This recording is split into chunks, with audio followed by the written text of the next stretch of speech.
ole hey record ram hi poi mon san sun na kina min dil te hinom le thina pathian tho tui hal shim khatiang tan khanin zadina kan sai tur topic chu tira ka lo sai to angkanin kalau in theihil le thin pathian in min mu dan bible in min soi dan hi ngatige kalau theihil le thin ti kha thu puya chon kan da dewa ti swarin hey mishing a hen struggle tam ti po ka slide up ko ron tar lang to zewa hey ka struggle to lai chu problem ka nga ti te po in ni ve tho thina nga swal lang sar ti chuang lo pon pathian nen ka in kar te hi a flow lo tun lai chu ka da thop tun lai chu nga tia mani hey ka tharau lam nun hi chaklo hey mani in dem na ka nga tha khat yang in ka nung thei tok lo ti te po kan nei thina tia hian rong bol na kan kal chan tir lai hian in hey pathian min nom puya kai po ti khanin hey problem nei lovin them na po om chuang lovin smooth te khana kum enga mo chen kha pathian in min shwai hang ka shwe ma se alo ratial tela struggles tam mani chumom pathian mi man te pen struggles an nga ti te hi hey ka hriat pui thiam ve khop maya lali so zir tir te ngei po ka iswa bul om ma sela chung ril lama khan enga mani bon fel lo chin fel ngai khan nga ve mani chuda chon kan mishing nu na hen hey har sat na to hi kan nga thina helai a picture kan en chuan in hey til sang lung kham tur te ka mu thalo anxiety ka nei enga mani ka lung kham hlau na zan ka mu tha thei lo amo ani lo pon ka hun man dan hi lok tok lo na ka nei box si lo bil pe ka ngai le to ka lu te hi nuam lo ka chaw mo kha tiang sang ka tharau nun ka struggle tiang chi ta kha tam taki om thei chen ni mo so wa so kan nun hen struggle hi tam mai ni mo ring tu te ngei poin khovel meet and struggles an ne har sat nan tok ang hian ring tu te po hi pathian lampang ka du si a nima sela ti salam pangen min pot sak si a pani le pani chang ko pe in shui po ong mai hian mo dik tak son zing ka tho vel atanga ka ngai to na voin chulal pa tan kan nunga hun lok takin hun kho ral lovin kan manganga productive takin mi te ka tlonga ka chong try nga ti anga man ka duang hian zan ka mut don me chonin ka du anga lok thak hen ka mang lo re hun lutak pathian min pe ka khoral tak te po hi nik hata henan bel kho mila rei fe hi lo ni sel thin mai ni chumo ka tiang khanin he mi hi chu ka ta na thalo mole ka ti thin a po hi amak lutuk ka ban san len vek chuang lo reng ani chu chu tiang son mi sing na hen ring tu te point struggle si tam tak om thina khang khan kan tharau lam nu na effect nei that mai ni ma ni du anga kan nun that theilo na hian ke ma nia fel lo in ti na te ke mania in dem na te pathian ma akan waisen na thleng in min ruk sak tlat mai ni somo chu tiang struggle chu tiang har sat na ma chon ve vek chu kan ni karinga amaro chu hallelujah zanina hian kha tiang problem nei kha engtin nge kan ma chon dol te hi athara kan hriat fo kha poimo le to kani le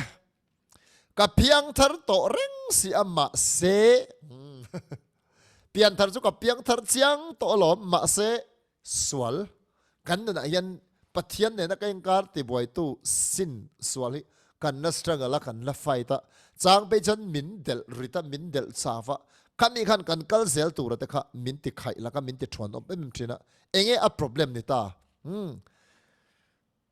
swal kan struggle ta kan la fil him fam kim si lo thina tha kan ti anga pathian tan ti angin nung to ila kan ti angin kain be se ang kan phalo bok thin an hian mo hetiang zo na te hi kan nu na hen ron piang thina swalat lo fo sin mi fel mi piang thar kan ni eng tin nge ka ti thayang ti changi in nei ve fo ka ring ani ke pon ka nei thin pathian lo experience fo to hi swalin min hip nei ala chak zok ma mo ti mai tur ngatinge ka pian thar na chandan hi adik ta chi alovem ni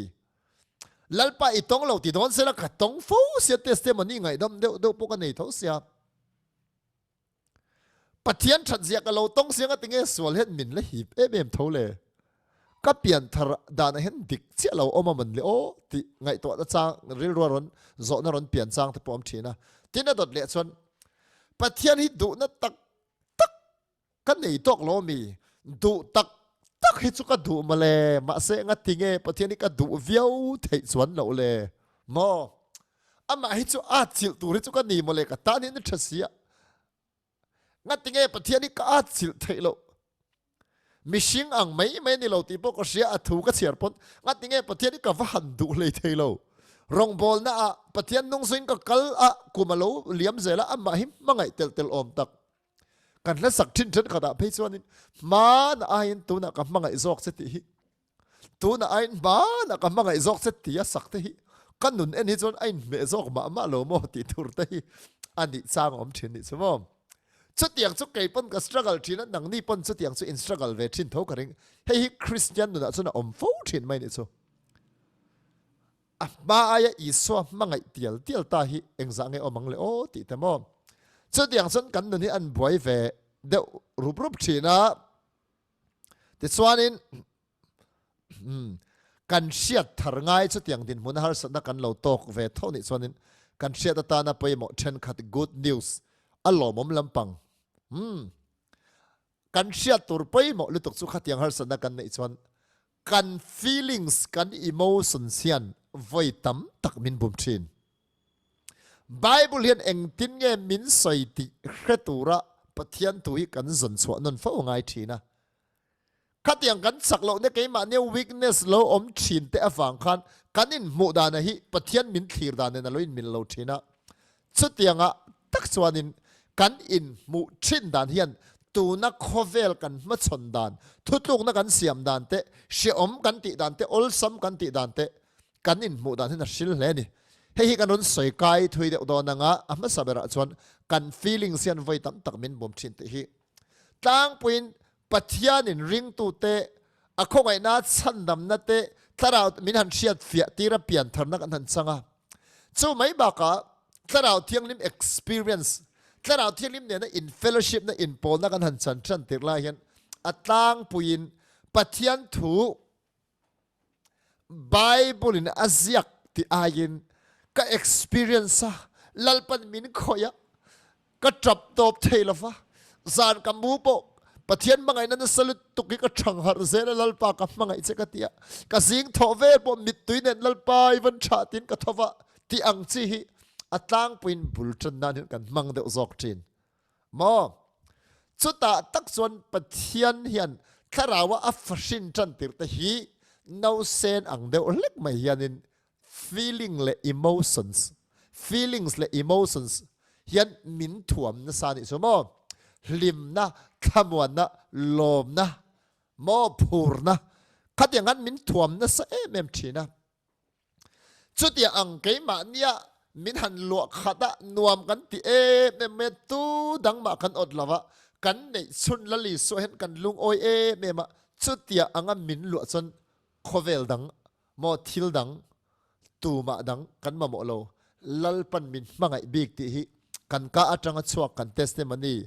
mi ne na po chuang ta kan soi thin chu ke chu pathian hen min mangai bekin ka sia ta kan ti thin ni mo adik chi renga amma ro chu kha ta ko kha emotions le feelings si a thazong ke ma ni min lu na sa chuan kanin modika kanin mutra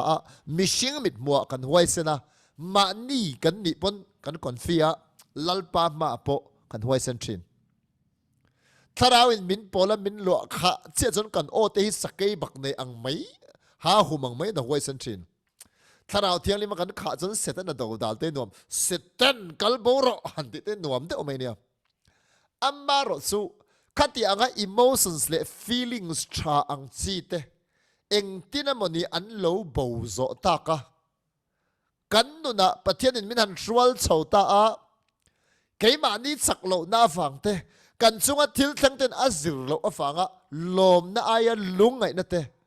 har sa she om ti na min han lo khat khan kan feeling le kan emotions sa te hi a negative a lungai thak a har sa zong in min han lo tak chi a khanin kan che boy thin mo chuta tak chuan pathian in adin keima chuka ngai che che afa asiam keima chuka ngai che che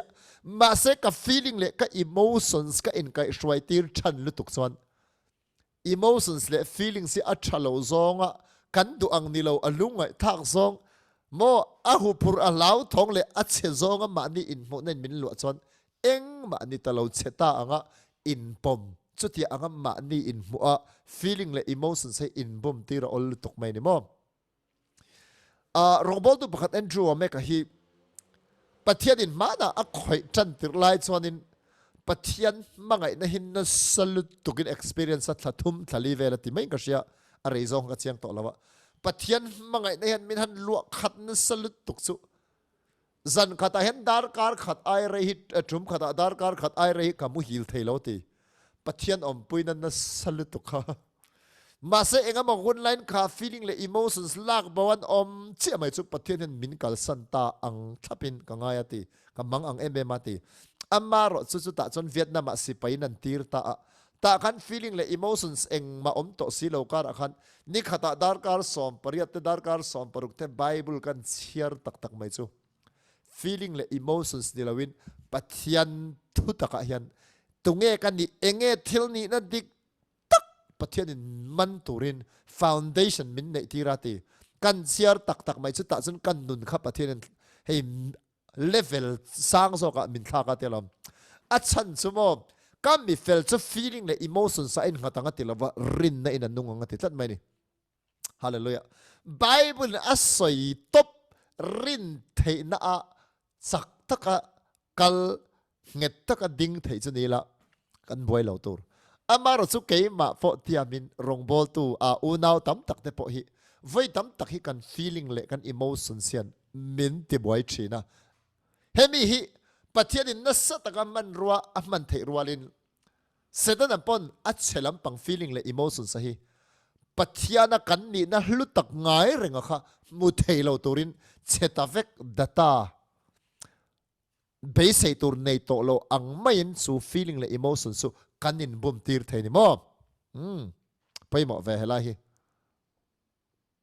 en chiang mang o chu wang tak chon min bum thei tu an ni awang tak khanin bible hian eng tin nge min soi ti hi kanin man chia na ngai lu tu khani so kan in mu dan lo dik chiang lo thin ka feeling swan beidon thak swal ne thailo ring tu chak lo tu chetur angin min lo in mu nge tir mai thei ma se bible in eng tin nge asoi ti hi kan zuk in hai hon na tur kan zuk in zon so na tan poi mo tak sen za ni sumo bible in eng tin nge asoi hi kan in mu dan tur ani om le ta takin heb rai bung li chang som pani hi kan in thei pe chon om hun akhan lo cher ve ta ula bible chang poi mo lutuk hebrai bung li chang som pani mizo version phat khan pathian tu hi anunga thil ati theya khandai siam ton eng ang ai po in asiama nun na le tharau ru to le thing pel sang khop ya lin a chun theya thin lunga ngai to le tum te hi a rengal thei helai bible chang hen pathian thu hi kan thin lung chung mit ring chung ril kan chung lama har satna kan churil lam nun fel lo tak hi enge a fel lo na lai ti setlang thei tu pathian thu chak tak ani a chu mai ba ka ta hen soi ni khan dai siam hemi hi chem siam tak mo kitchen knife anti cho me chan na hemi englo chef kan ti te cook kan ti ten chem siam tak an manang te po hena trong bula chon soi ni a chuanin helai hian nun na le tharau ati hi mo nun na le tharau ti hi eta hen asena hen cutting between soul and spirit ati ta ni soul le spirit missing tharau le missing soul thiar rang thei to ti ta ni oh ta ta hen pai mo lu tu ka chu voina ka ngai to da na hen ka boy riau ni chu mo voina ka ngai to da na hin chung lam hi fel lo ti noi noi lo om chan dam na chun ka chiang lali son min mangai ti pok ria amar zonga te ka chung ri la hian engam muni chin fel lo hi tam tak lo om ti ang feelings ka kan nei ve thin ka ring har sat na chunga leng turin min ti siam ma senga tinga chunga ka len lo swal ne vek thei turin bible hian min promise senga tinge ka ne thei lo ke ma hian enge dik lo chang phei chon mo mi te va fui tu tur zo ke fui kan ngai encourage te kan ma mo ni mo chu tiang son kan nu ni om fo thin ani chu ta tak chon le poi mo lu tu ka chu kan feelings hi atlang puin kan nu na pathian du zok nga kan nung tok lova de na kan san lova ma ni kan in base ang kan phak lo hen kan struggle ve kan ni ta hen chiang em ma chu hey pui thing kan lo ni ta a tam ber hi chu voi na hin in chung ko ra tang kai lu tuk lo ta lamo mi pek ringot ngakin eila mani on mun a hen thu to pila ke ei ka u nau te hen min duat ang renga hei kan nau te nen phei chun mei che patum hen min vila thing pui sen ka ti song kur te hen ron thok phei thi na mo ei tur te po chu ta ka ra ka thom no po su ka ngai em tin moi te hian mi ron vil reng bok sia tiang hanin hei ka chuat po ka no ngai lo chande wa bible ka study sermon ka ngai tha ka trong trai ani lo chuan ru ma duat na mangai na don hiao hiao ringot thi kan nun hi atlei mi alo niam oi van ne anua mom min ti mai the ama chu mi sing hi tangkai tura pathian siam kan ni a ra chwa tha tura siam kan nia kan productive lo chon ra kan chwa that lo chon kan chung ril nun hin struggle chu tiang che chon pathian in lal i swak krista kal tang a athisana min le khan galati a chuan bung khat chang thum nge chang lia khan tun lai khovel swal tak lak ata min chan chwa the nan lal iswa kha khovela min pe athisenin min tlan chuak te haran sai a om ti sia chuanin iswa ring tu mi fel mi piang thar kan ni chon bible in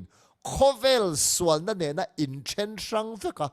swal tel lo pathian du zong nun lim om le that tak mang turin ring tu zong zong hi iswa ti sena le kan ni ti kha chiang tal to kan ni chu khami bible chang manga ma ni kai en fia chuan ngati nge swal tel lo tura nun swal tel lo mang tura tlan swat ni to singa tinge min ti nok thei thil tam tak kan nung lama len ang mai net ang me min la nuk dul dul tu chang cheta ka lo om tat mo khatiang te ka ngai to han ka chung ri hi achang son aboya khati ang feelings khan pathian ma min ti huai lova mishing ma po min ti doya ma ni ro po minin mu niam tir thin chuti anga kan la boy chon setana do dal turin ka chak tok lovanga veida ka tong trai thatok si lawa lalpa tan kan ser rang tok si lawa chu wang chon ram huai no chwa thut turom ta sela chuan lam ka siam mai anga khati ang ril ru te po kha put thei de mai ne mo kan boy na chin ang lawang ka ron sai kwal vaka e khai hin ngai tha tham vaka nuam hle mai a chu wang tak chon kan feeling le kan emotion si am mak lutuk lalpan a khongai nei min choi kan tor nan mang thowang hian setana pon khu ta min pai tha ka pathian fa ka ni anga ka huai sen na tur min ruk saknan a chezonga minin mu tir tur hian a mang ngat thoni chu wang chon feeling le emotion sa hi ring tu nun lali so anna kan thang zel don ni chon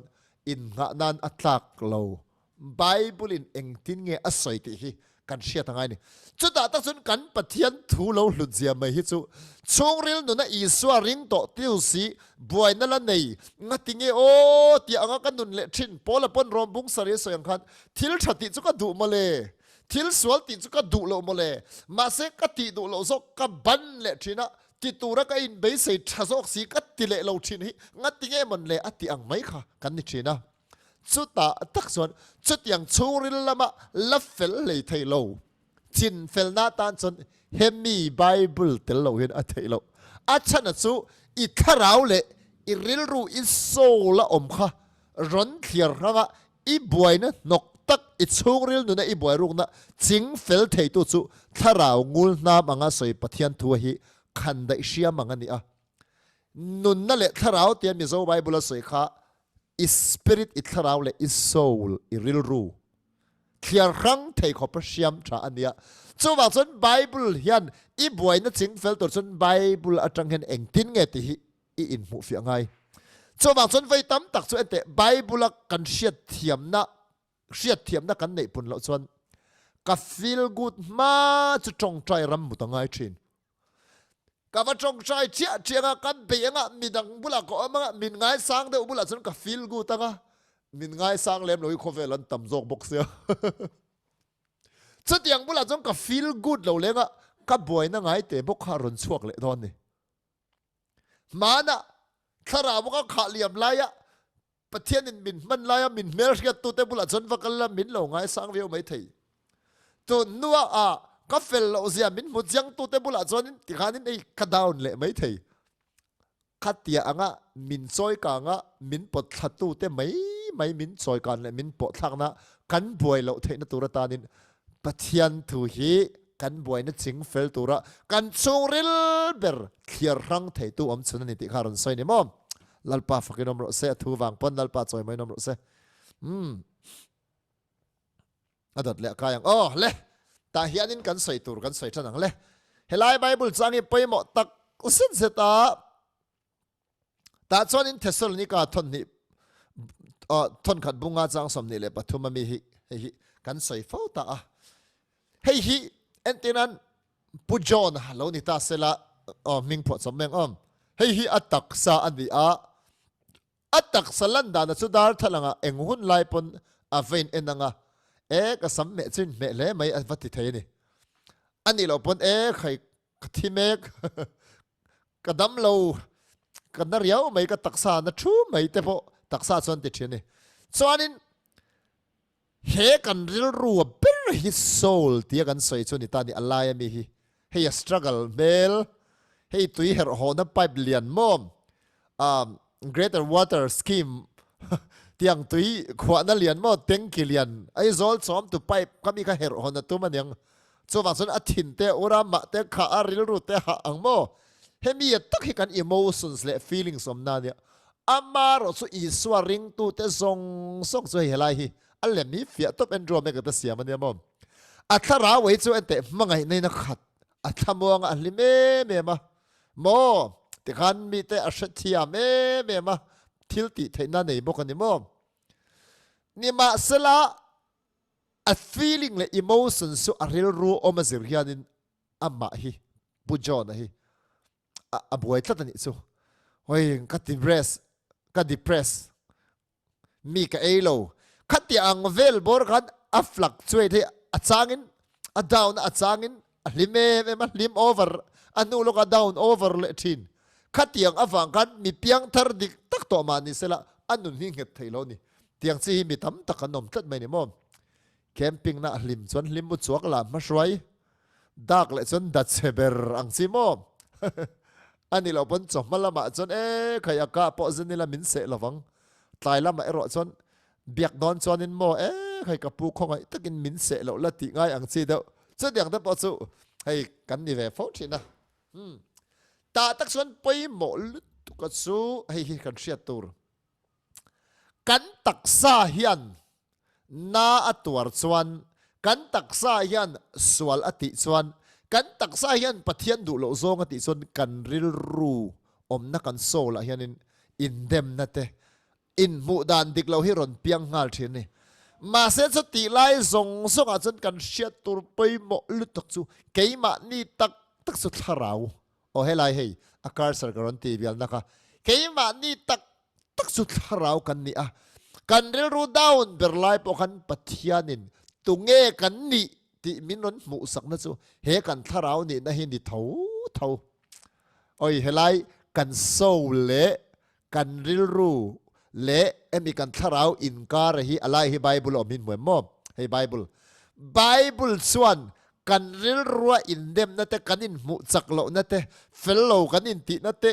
สวลเนเทโลอัตุนวยกูนแล้วแต่กันเชียนนั่นแต่สัลตังสเลนเทโลกันเชียนนั่นส่งฮีกันริลรูกันโซละมินิตฮีไบเบิลเฮียนมีรันชิลชินส่วนไบเบิลส่วนเกี่ยมานี่ตักจะอีสวอังเจียปัทยานินอาชินโมจะสุจอฮันนะจันจินชาจอฮันนะคันอันนี้จะมีปัดุซองอาชินนันนี่ละวัดที่สะดุซองอาชินนันนี่เฮกโลปัทยันชินนันนี่อธิตาเฮกันตักไซจะมีปัดุซองอาเซ็กส์กัลตังมีปาเลไม่เชียกัลตังกันตักไซจะโลเปียงมานี่เสละอีสวกันเรนรัวลเจียนเฮกันทาราวะฮิซูปัทยันชินันเนี่ยอีสวอังเจียเจนมีเปียงทาร์ตฮีกันทาราวะชินันนี่ให้จุกันสวยสิงตัวมาเราจูอันเลยมาจังพอเห็นเสียงเลยลูกของโอ้ติดส่วนนี้ตุนไล่ดินมุนาเห็นอันตีนั้นตุนไล่ดินมุนาตะเกียนเกี่ยมาเนี่ยฮีก็อินมุดาวน์เรียวตาดิสุก็จงใจปนกับ breakthrough เลยเทเราไบเบิลก็เสียเล่นกับตุยเทสีเราโมsermon and I จนทิลโฮไม่โฟนเอ็นหินวมก็ติดลัดมินฮีบซอกบ็อกซี ngắt tiếng em một in khom cái thật serial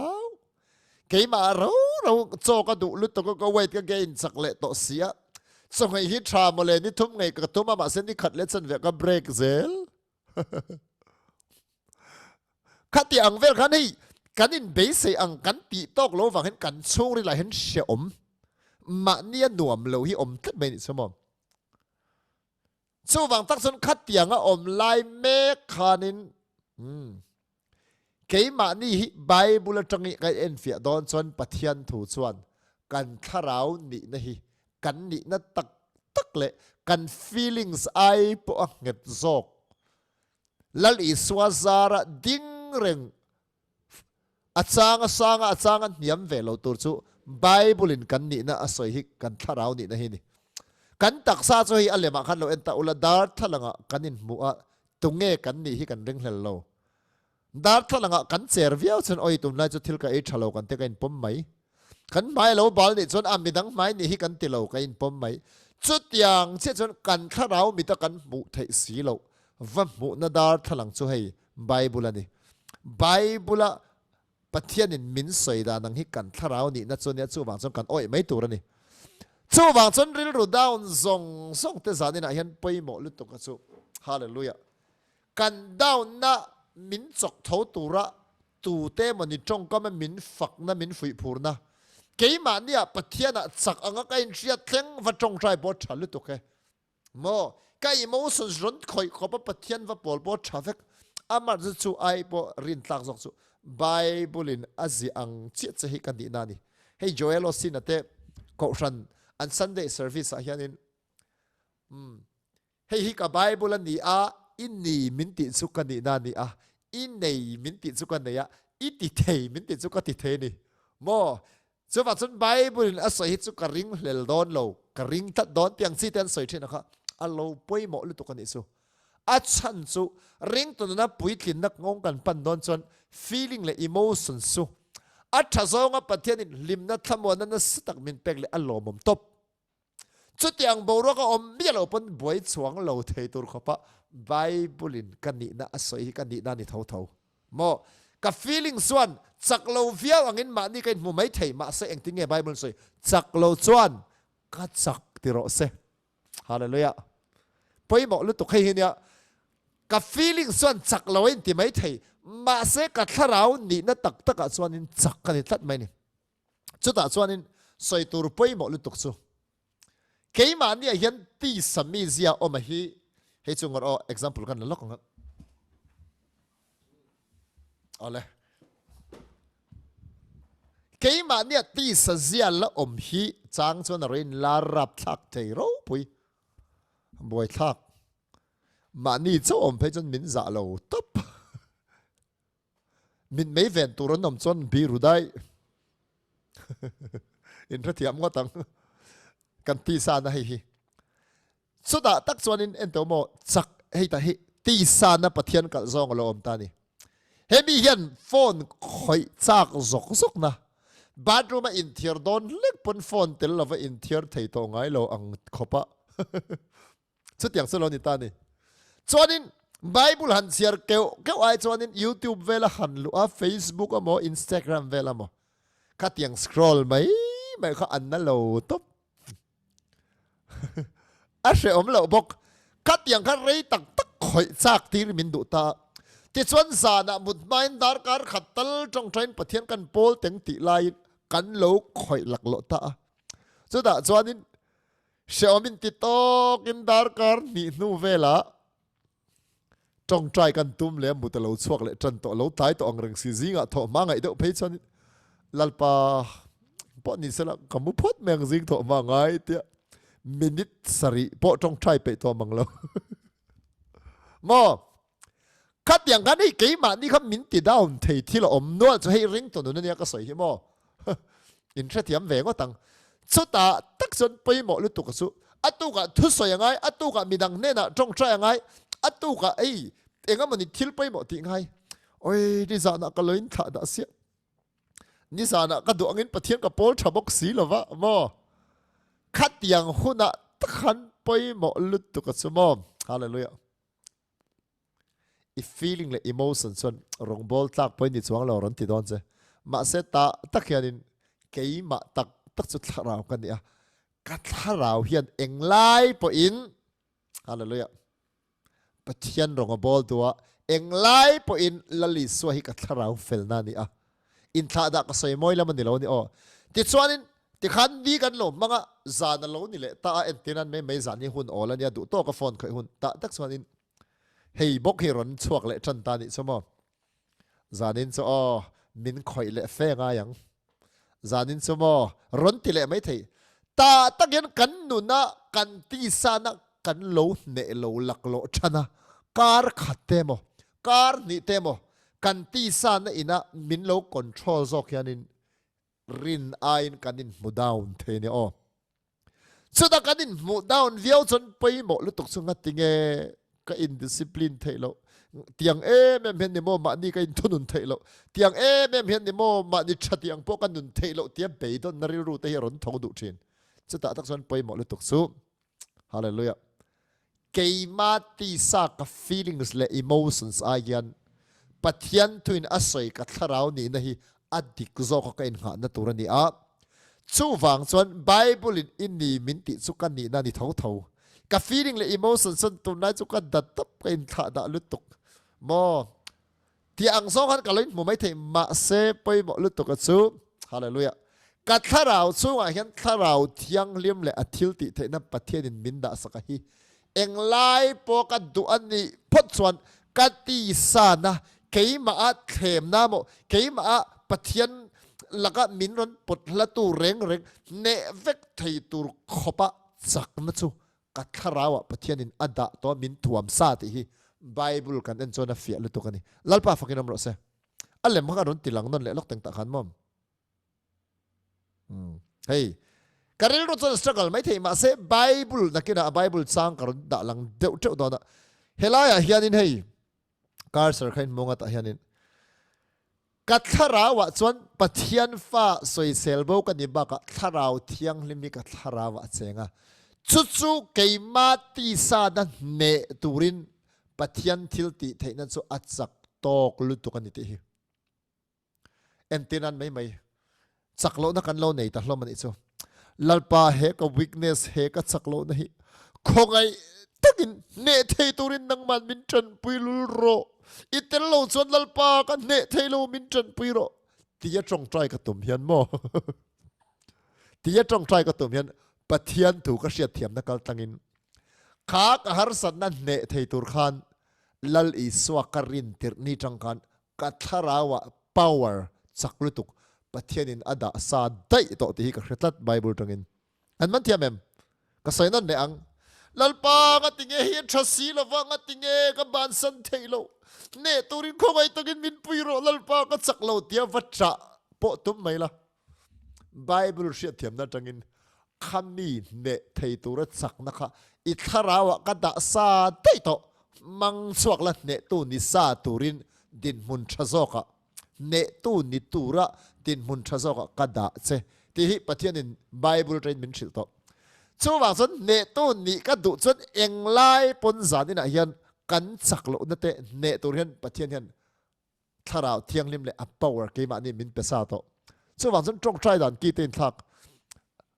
I think I trong try takang lalpa ne tu ni tura swal laka ilak ran kan ito amma ro chu keima ati sa na omkal tanga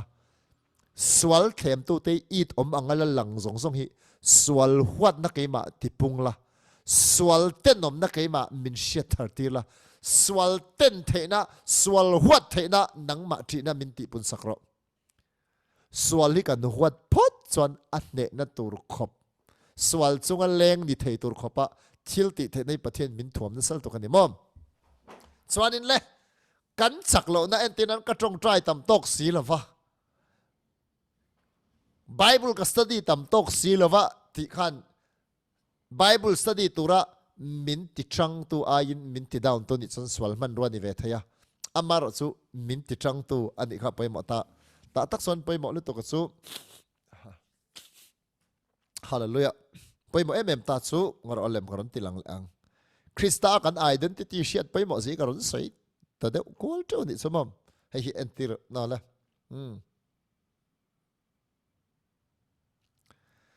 chu mi awang chuan tu po Krista a om chuan thil siam thar alo ni a thil hlui ta chu aralta ngai te u alo tharta atiani khong en min lo sia rual pui lok te om chu mi awang chuan atita iswarin awangin ti na ngan alo ngai taila tu po Krista a om chuan lali swaring tu hi Krista a om ten ni om thil siam thar alo ni ta thil hlui ta chu aralta ngai te u alo tharta atiani if feelings le emotions suan thar ang hian a in mu tir don lo che ti te hian ka ngai to mai thina piang pian thar hian danglam ta fek eng kim in thak thleng luk anga in mu hi kan tuma chu tiang chun in mu tir poi kan tum em amma ro chu kan lo la ngai lu tuk ti hi kan fia tol hian ka rian ni chang chuan kan pian thar chuan miswal ni thin pathian fa kan ni ti kan siat siam ang khat thar ta huai danglam ta em tur anga in me bel chu tianga om tum chu kan nei thina ma se kan lo la ngai lu tuka amma ro chu adang lam lai ber chu kan spirit kan tharaw ni a chu la chu bible in asoi ang kan pomani lo pe chun variat chu mai thei lo turin alang sar lawa alla in thup le ngal ni mo chu wang song kan pian tar hian kan la normal mel to pa ni ma sala tu na bible chang kan han tar lan taka khanin tu po Krista a om chuan iswa om chuan thil siam thar ni a ngai te u thil lui te chu an rala engkim a lo tharta atita ni chumo ta tak chuan poimo lu tok chu iswa kan rin hian engkim a lo tharta ati si chuan poimo lu tok chu a tharta la ya hi is soul hi ni mia lova kan taksa pon ni lova kan spirit ani ti hi kan shiat no na ngai zadina hian ipian thar nuwa iril ru that tak em poi khre chuang lo mai thei ipian thar nuwa pathian ni mangai tak em poi khre chuang lo mai thei iswa nung isui rei to wanga tharau bo i va mangai tak em poi khre chuang lo mai thei chuta tak chun danglam na kanin be se yang hi kan soul la kan feeling le emotions a hen lang lo ve ro pui sia chun kan boy thina amma ro chuta hen kan tharau ni na bible in asoi hi kan expert kan shiat sia na ngai vere ulut to kani nakina a slide to deu bera khanin a bible bung le chang tam tak khain lo screenshot turin karon ta langa english in ka da ma se ka translate man chi lawa khami wa khanin imani po bible bung le chang I tharau ni na nang mani na tak bible na soi ho than khat khami kha in lo study sun zomatan karon da tu mom chata chuanin hallelujah engkim alo tharta ati chon hei helai hen a picture hen a thar lai tak chu hei hi ni kan tharau hi ni ril ru chu a down em mai thei I ril ru be jon pathian a ring hlel rum maniang ka vahan da tak ilo ti mai thei ma se pathian in I tharau ni na nang ma in mu dan tur I in riat chwa thar fo atan ini na tak inun chwa pui tur le he I tharau ni na zok manghen iril ru hi he pa hi va counseling ngai soi thaleng ngalai kha ka du riau he kan tharau ni na iswa zara thil siam thar kan ni na kan tharau thar ta ro pui lutuk hei hi chak te mai nia kan ril ru angai to na om song chunga leng master ni tur ni a he lai lo lang zeu kan taksa ti sa na om khem na chak ngoi thin chunga po het I chunga ko oma ka chunga thui nei lawa I chunga thu ka nei vatia keima ni nu na ro rel tu tur chu kan tharau he ni lalpa ka van tha thei lo tak iti lai pon I tharawa chuan siam thar pathian fa en renga I ril ruwa hi I tharau mi zia ang mil turin pathian thuati tharangai chu wa chuan in chira pokan soi kha mi chak lo chuan a tharawa a chak awangin ka chak tiro se mo mi fel lo chuan I swa zara mi fel kani ti kha puang ro se he aril ru down lut tok hi a tharau ni na mang hianin va encourage sela aril ru hi pathian thum mangin atharau mi zian ne in milin vari new ro se vasiam thar ro se ti hi pathianina asai to mani ti hian kaman fia ta ka chu ka feeling le ka emotions ka soul ringot ke ma taksa vel ka ngai to hi chuanin ka thatok lo ka tling tok lo amar chu that ve tho na chu kan soul ke ma ni kan en chuanin eng ma kan ni thot lo ma se kan spirit kan en chuanin lal i so awangin soisel bo kan ni le si lal pa fakidom ro se chulai ta ka chu hriat thiam mangai kati sa na ka soul he ka ril ru ka en chuan lalpa miswal ka ni min puiro tia min intingai tlom reng tu ni ma se tharawa ve thung chuanin setana te ram hoi ho te ke maril ru chunga nen lam pathian zara ne na chang tu tur chu kan ni le loi boxia khalai kha hriat thana ngai tat ti top pe chuan kan ril ru ni na hi ke ma ni han kan ni na zok ang hen kan mu ol sam thina ma se bible hi kan taksadar thalang nilavin kan tharau dar thalang ania chu wang chuanin ke po hi hallelujah chaklo ka inti lai po hianin ka tharau ni na ka wanga i to thin khan a tharawa chuan ne tu min ni tiralom ka tharawa chuan lal i so ang chia chia shin kan yalom ka tharawa chuan i so ne na pum khat siam kan yalom khati ang ka tharau ni na kan ngai to a bible te kan study kan share khan karil ru kha siam tharin ti tharin alo oma kalo nuam le huai huaya lalpa tan pa nga in kalo kal le thei thin te po hen ka sha thin ni mam top lam pang le i tharau chu fit vet vetania hei hi chumo achang na daw da chang le phur e me meril ru hi chumam le kan tharau hian kan sol chunga thu nei to ni ti hi rom bung ria chang som thum pasari na hi chen su e chung zong sunga chuan min bangai tu awangin awang chuan ro pui takangam tu kan ni ti ta om zia chu ai hi ring tu te hi kan tharau pathianin asiam thar i so ang che che kan nei awang hian kan nu na hian ne tu ro pui tak ni turin pathian min hring rom bunga chang som pasari na asen lai ka mi pakhat adama swal awangin thi na in chu adama swal na awang ma a ro rel si chuan adama awangin mi zong zong thi na in ro min re khongai na satak le fel na thil pek mutu hi abundance of grace atia khongai na salutuk pathian ne na tang kan don le fel na thil pek gift of righteousness iswa kan rin hian pathian hian grace min pena salutuk miswal min khongai na mai ni lavin iswa du dan angan nun chwa theina swal tel lava amadu angan nun theina te po tel vek le mi fel ni theina thil pek iswa kan rin hian kan lo chang ta chu tiang motu te chu mi pakhat iswa awangin nun na a ro kan rel nge yang ti kham ta ni nun na a ro kan relang ti chu a om zia chu tun dam chung hian keima ni nuna kan tharawin pathia kan tharaw hi kan souls kan emotions kan feelings sunga ro rel tu kan mangang tina ngani chutiang pe chon sai fia thei bok ta ni mom tuna kan dam chung hian ka feeling le ka emotions achanga down achanga up chin hemi himin kai shwai tu ni lawin achanga pathian laka in kil toi ngoi ngoi achanga min mangai riau shele chin in kai shwai ti lawin ka tharaw zok hi mom tun dam chunga kan nu na ro ka rel na tan ka mangang ti dang pona translate theya ka kan sai thui vak lo menga chu wang chon pathian min lo buat sai dan hi ro pui khop mai mom le helai hi indu le lo screenshot ta ula hei hi iswa wanga kan tharau kan spirit identity ni ta ni mom rombung thum chang som ni pali te chuan thiam chang kan ni vek tho ti te rombung ria chang khata indem na tur thiam lo chantir na om to lo thi themo kha kan tharau kan spirit ni na iso aza wazara kan identity ni a chuanin swal le thi na laka ta chwa zalen kan ni to avan ro pui tak chuanin korinthot kan bung khat chang nia ti thiang hlim kan ni to a krista a chuanin pathianin min pom tlaken min siam ti te korinthot kan bung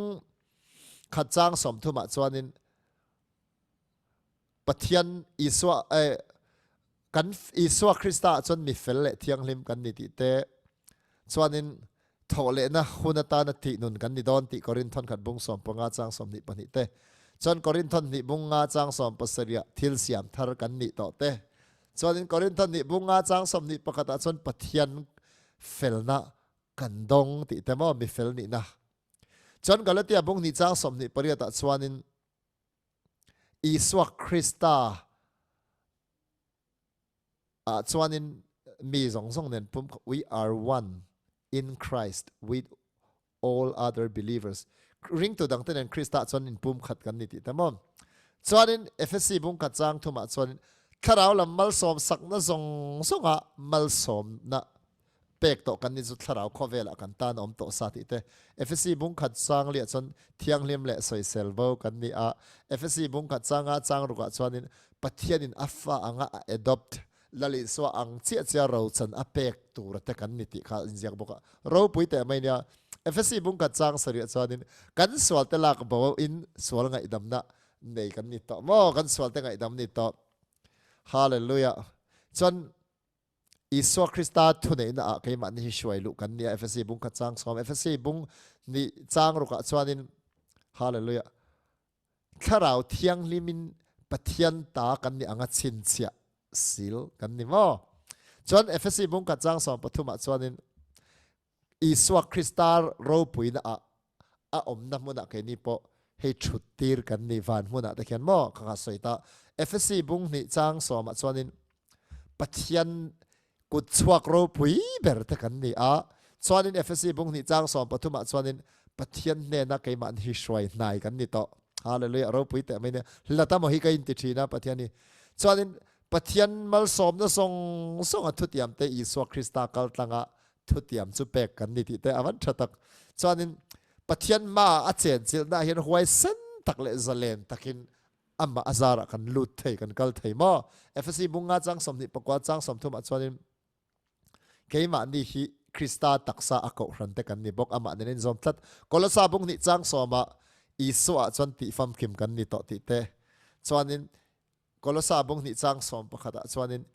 สวลมีเซียเฮมิ sinful nature อติอัจฉริยะชวาเลนฟิกกันนิโตชวนินติโมเทอบุงทนนิบุงนิจังสอมชวนสัตวันโรปุยนัสูเกยมานิตาอันนี้ฮาเลลูยาลัลปาฟักินน้ำรสเซชวนินเห็นนูฮิปะขัดปุยเตสนี่มันนี่เห็นกันขารักไงอพิกจะหินมโตไม่เทียบปาติลเปียงทาร์ที่เฮสปีกันนี่โตเฮ้ยก็เชียดส่วนละส่วนนี้2012 เฟลนี่ไม่ใช่11 12 เฟลนี่ไม่ใช่แต่พวกกันแก้มาปุยรอนลุดทีนะมาให้ตรงมวยเรานี่เราสลัดเตสมันนี่พอสวยนี่สัตว์ว่าให้มีป่าอ่างอินไงไม่เชี่ยอินละป่าซีป่าที่เรากันเตียงซีหินนี่ที่ส่วนนี้ที่ขาดินสูเตดำโดยที่ตินคนไล่กันไอ้อินอ่ะพวกเขาไงเราแต่ขันเรียกก็จานอ่ะแต่พวกไอ้คนไล่กันตรงใจชินพวกเขาก็มุดชีนินก็เชียอันนู้กันเกมาแต่พอรอนลูดเวนิสมอคิดว่าในบ่อยขันนิ่งก็เสียตาแต่พอสนรอนลูดอ่ะชุดตาชนให้ปะเทียนน่ะมาห้อยต่อมาเสจักน้ามาโมอรินตัวทาร์อรินเสียมทาร์ชาวไลเวลแต่มาหันแบ็กสไลด์เลยเดี๋ยวกวลปนนี่ไม่ไทยกันตีไรกัน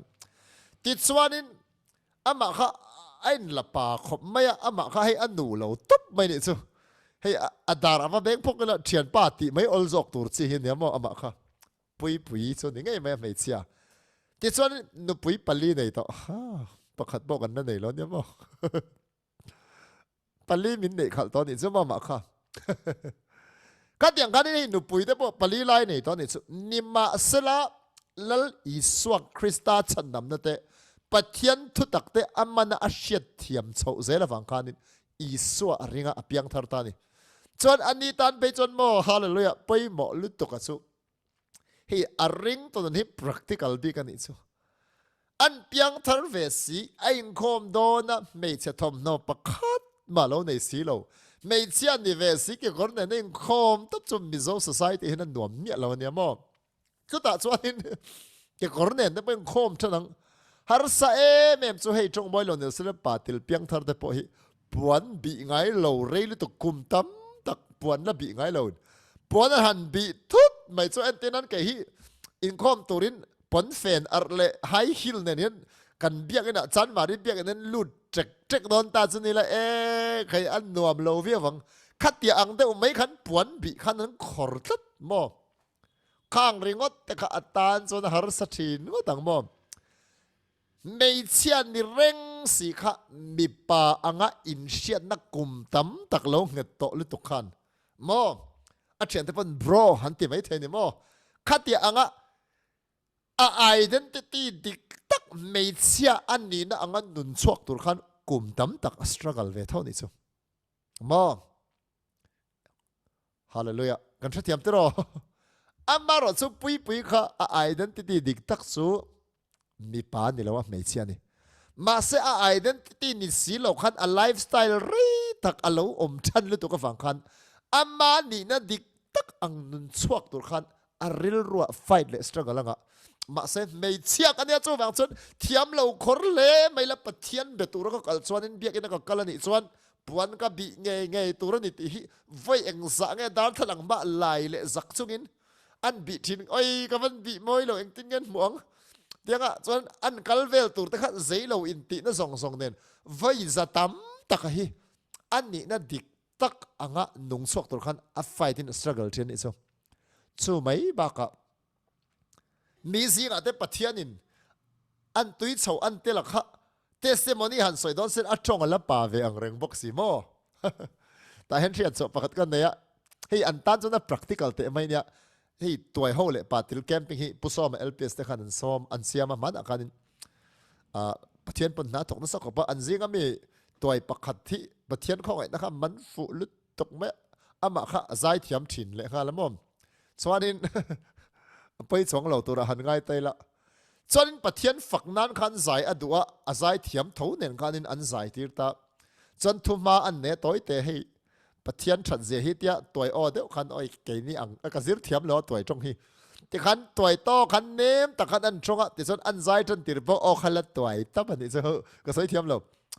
อาใจตัวโฉตาขันตัวนี้เทงิตาอันมีปะอปุยร้อนชัวใจโฉลัวไม่ใจนุ่งขบไม่อันเดียวหรออ๋อเฮ้ยอาจารย์ติดไรจนอามาให้เน้น adjust เรามาเสอามาข้าไอ้เถียงละอันใจโฉจู่โอ้ข้าปุยขบไม่อันเดียวหรอมาเลยอ่ะต่อไปลัลปันมัลสอมเราสติกสุนเนมเลยทั้งไม่เทกันเลยมั้งจู่ก็เราใส่ตุ้มตักจู่เฮ้ยอันนั้นเปลี่ยนทาร์ยันมีป่าไม่เชี่ยอังโลอมเรย์ต่อลุตุกเทไม่เชี่ยในเร่งสีมีป่าอังโลอมเรย์ต่อลุตุกจู่identity อันนี้นัดตักอังนุ่งตุรขัน struggle เรชิน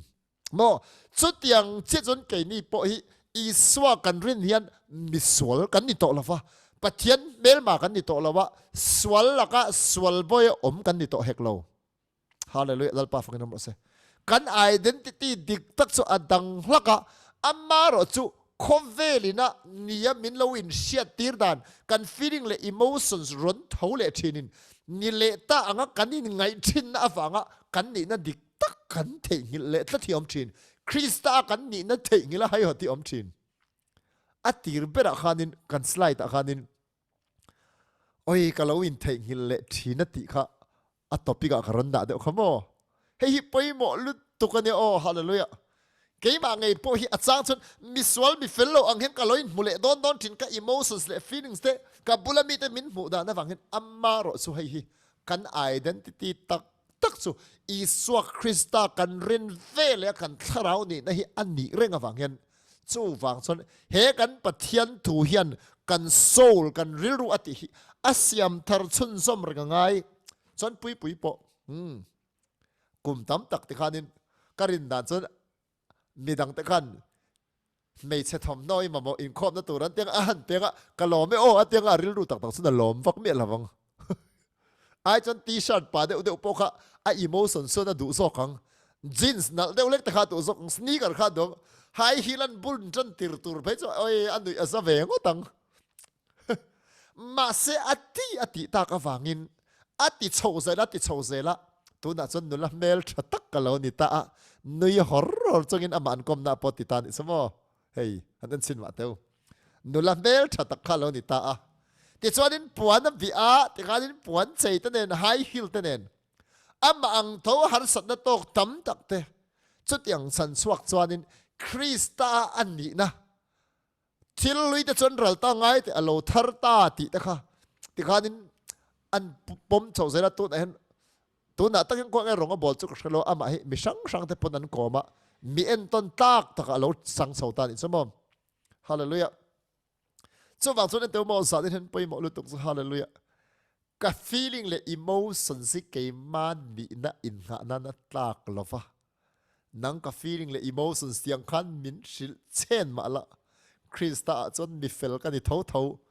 nang them na min zuam takin minon them non le po ni ma la ichunga ne tu ni turin ka tharawa hian pathian thil ti theina thuam ka ni tlat mo chu tiang chon mang chia a cheng ang maya fel lo anga in ngai tianga nung dik le lo thin kan ni chuanin pathian tu hriat thiam na hian min ti har fim sela mang chiam mu mang thalo nightmare tanga ron harang khan pathian fa ka ni voina hian swal la ka film swal song song ne thei tura pathian in thu ne na pe ka ni to dik tak chon hei ka soi sa to thina swala i swaring tu tak tak kan tuk le hian kan ne thei tangang lo hi ni lo tluk poi kanin ti lo awanga ma ni le ma ni kanin phal rei awang chawa tlu kan ni chiang lu tok hei bible pon asoi ba ka chiang lu tok tluk hi du lo tak tak ni taila kan tlu lo thei chiang khop mai mo chuwang son sa ni hian hallelujah amen hei zir tu te hi hallelujah kan shiat renga ngai hei chu akha tokin kar tin hi voi khat po ngai thani mai la kan mamo ngal man zelin ka ring thlat mai ni mo poi mo lutuk chumi ni lo chuanin ma ni in dem na ta kanin mu down na hian thu tak bible in asoi tang hen zoi zoi min la bova thu tak kan om lova kan ril ru a setana min bol na min bum na angam them na diabol angam them na in do dal thenan ati zong zong po ka feeling le emotions kal tlanga chaklawa in mu na in dem na kha kan ne lo chun setana tan zuam om kan ni a atopa min pai thule mai thin ni mom chuwang tak chuanin hallelujah pathian tu hi thila ti theya annunga thila ti theya khan dai siam to nenga ai pa da siama nun na le tharau ti kha spirit and soul ru to ale thing pel rang khopialin a chun theini thin lunga thil tum da chu a mutlang a shavek thei te ni mom chuwang chon hallelujah amen pathian thui rin ain kan tan apoi mo lu ni mom zanin a hen hei karon puang du ti top khan i so irina wangin pathian ro lo tu tu ra siamini hallelujah ti top khan midang tu ma ot lo thei tur khopa pathian in van ne na itan a chop sak